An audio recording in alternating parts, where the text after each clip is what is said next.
Hello everyone, welcome on Blaster.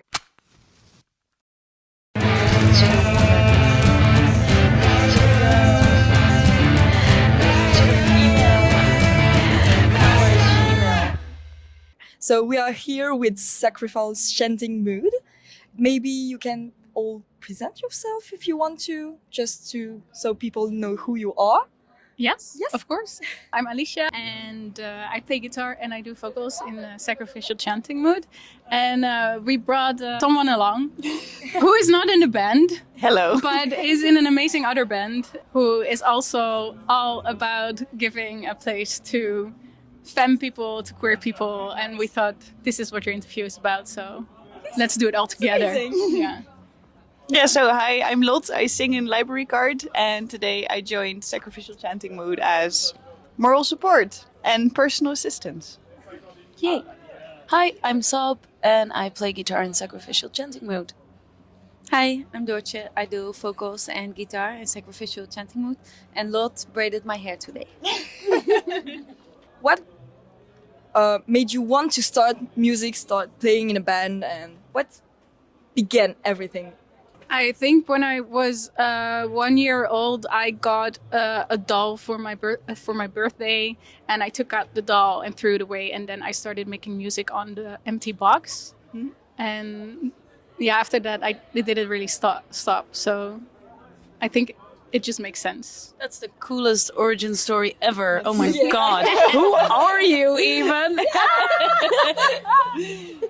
Thank you. No. I have no answer. You do evident. But you don't. It's not as cool. I don't know. I remember just growing up with parents that are very into art and creating. And yeah, me starting playing piano and then thought it would be cool to play guitar because all the cool people played guitar. And then, yeah, I don't know. With my twin sister, I started a band. Yes. So I think that's where it started. My family is half Indonesian, so I was kind of born with a guitar in my hands, but I just started playing later when I got the confidence I was okay at guitar playing them. So yeah, that's it, I think. And I just had a lot of friends in bands, and I was like, I want to do this as well. So then I started a band. That's so nice. Yeah. That's a nice story as well. And in your music in general, what is the biggest value that you want to give to people and to your public and everything? Well, I have a question. Do you mean with audience? Does it mean with creating it and making like songs and recording, or is it with playing live? No, it's in general. In your general. art, what do you want to share the most with the people that listen to you or that don't listen to you and maybe start discovering your band?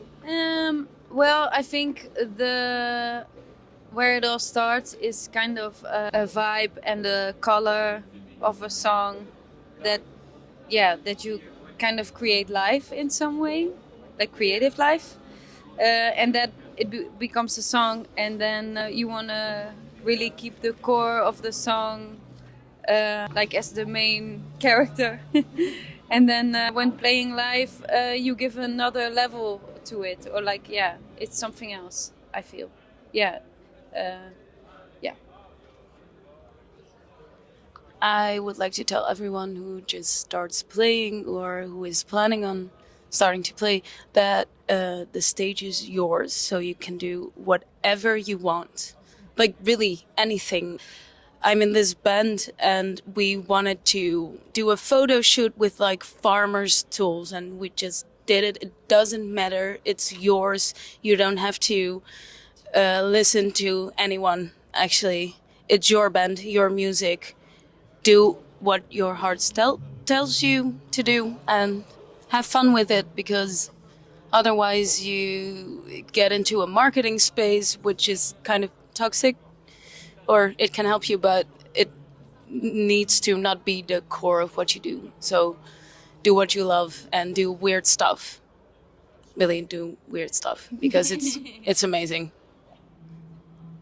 I think for me it's a bit about sharing things that stand out to me in society, in real life, in people that I run into, and to experience that I have, whether it be positive or negative, and writing about that, making music about that, and hopefully there's people saying, hey, I've had the same experience, how nice to sort of recognize myself in this and make people feel seen, and also create a sense of positive representation, I guess. Yeah. Those were all already beautiful answers. I think for me also making music, both recording and live, is for me a way to get unstuck of time, like unstuck of the regular time flow. And I think that is something that musicians do, but also the people who listen to it, who are there live in the audience. Thank you. There are now 5 men walking around us. They wanted to walk through the image, but they didn't, which means we are growing. Yes. Yeah, but I think like making music, whenever you listen to it on your headphones or when you listen to it live, it goes through your body. It makes an experience that is completely outside of regular time, like the regular time zone. And it's something that we also really need as people in fucked up societies. So yeah, that's it, definitely for me. So you kind of partially answered it already, but what is another maybe added value of playing music in live and not only just listening and streaming behind a CD or Spotify or whatever? What is for you the added value about this? I think for me it's an exchange between the band and the audience. It's like there's this energy flow between yourself and your bandmates, and you're like, whoa, this is super cool because I'm making music with my friends and this is insane. And then you look into the audience and then you see people enjoying what you do, and that gives you energy as well. So it's not this sense of, oh, we're this higher entity that is above you because we're on a literal stage, but it's like, we're so glad to be here. You're so glad to be here. It's so nice to share this with everyone involved. I think that's the added value for me playing live. But before someone answers, can you do like a quick zoom in to our right, your left? That's our drummer, and he's enjoying his tea. And I think it's just an amazing image and an amazing person that gives us a lot of joy in our life. Now comes the chocolate. Yeah. It was just too good. Okay. Hey. Proceed. I'd like to, I wanted to say the exact same thing, but I'd like to add that you create like this tiny safe universe with your audience, and that's really important to make people feel safe and feel safe yourself with the people who are in the audience. I think that's beautiful. I think for me, with playing live versus recording, is sometimes playing live is very difficult for me, as sometimes it's scary or like But I think it's really cool to give like a new life in the moment to something you created and that maybe felt different in another time, and then relive it, but also make it your own again while playing it. I'm not really good with the audience. I don't, so that's not really a big plus for me. But it's playing live. I think that is the coolest thing, and also I really, really enjoy seeing my bandmates really, lose track of time and the surroundings while playing. Yeah, it's beautiful. Yeah, I think I also answered it in your last question. And Yes, I think it added in the question really well, actually. yeah, that's amazing. Yes, really. You are playing like in indie punk rock music, and do you think now at the moment with the new generation and everything, is it becoming obsolete for you, or quite the opposite? Do do you feel that there is maybe a revival or something inside the punk and the rock music? I think it is always some kind of niche, but it will always exist in its own way. And I think we shouldn't be afraid of it. And yeah, if it's like big or not, I think making music is not about being really successful or have 1,000 people listen to you, but creating an ambience with the people that are there. And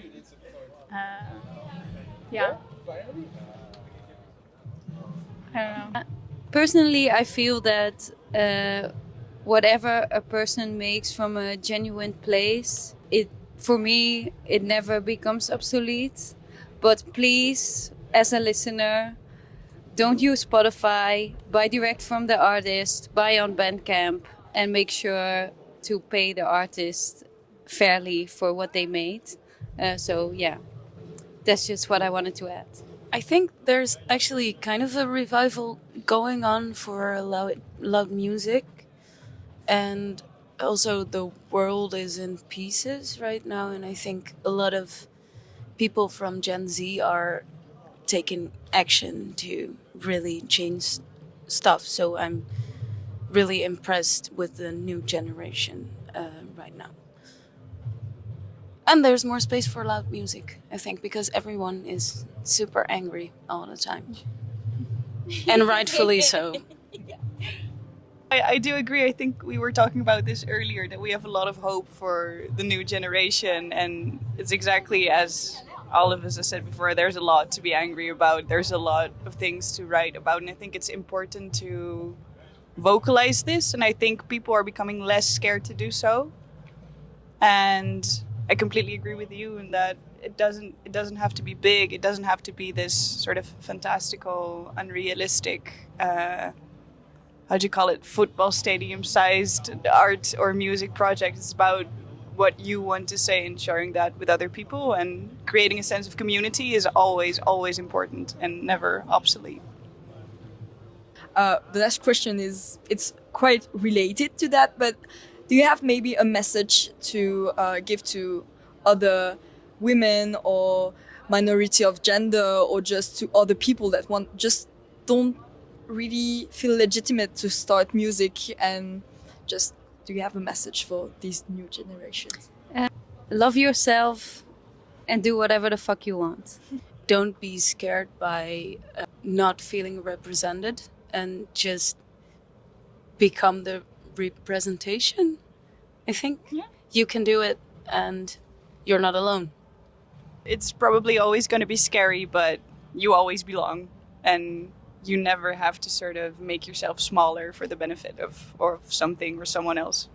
I think I want to give a message to people who don't feel like a minority, who have the money to buy an instrument, to have the money to go to a concert, to really think about how fucked up the world now is, how our economy is, and how you can make it better for people in another class, in another disadvantage towards making music, to make a change. So organize jam sessions, pay for instruments, do things, organize. Don't only think about yourself. Because you can say to people who don't have the means to make music, just make music. But if they can't, they can't. And there are a lot of people who have enough to make a change in this. Yeah. Thank you so much. Also, maybe in the same way, to those people who have the power to do everything, if they don't feel like artsy or whatever, just support other artists to help them grow and give the message, pass the message. So yeah. Thank you so much. Thank you. Have a nice You day, too. and maybe see you soon. Hey guys, it's me again. I forgot to record an outro, so here we are with a quick voiceover to say thank you for watching. Don't forget to subscribe on all these amazing artists project. Everything will be linked down below. Don't forget to subscribe on Blaster, and see you soon for new musical adventures. Thank you so much again, and goodbye.